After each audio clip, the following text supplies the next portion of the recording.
நமச்சிவாய. சிவ பக்தர்களுக்கு வணக்கம்.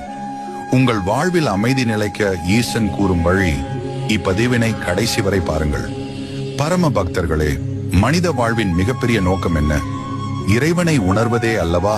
பக்தி என்பது நம் உள்ளத்தின் சுத்தமான வெளிப்பாடாக இருக்க வேண்டும். அன்பு, கருணை, பொறுமை இவை தன்னை தானே உயர்த்தும் அடையாளங்கள். சிவபெருமானாகிய நானோ உங்களுக்கு அந்த வழியை காண்பிக்கவே இங்கு இருக்கிறேன். தினமும் ஒரு கணம் நீங்கள் உங்கள் மனதை என்னிடம் இணைக்க வேண்டும். நமசிவாய என்று ஒரு முறையாவது கூறுங்கள். உங்கள் கவலைகள் காற்றில் கரைந்து போகும். மக்களே, மன அமைதி கிடைப்பது எப்படி? அது எளிதாக கிடைக்காது. ஆனால் முயற்சி செய்தால் நிச்சயம் கிடைக்கும்.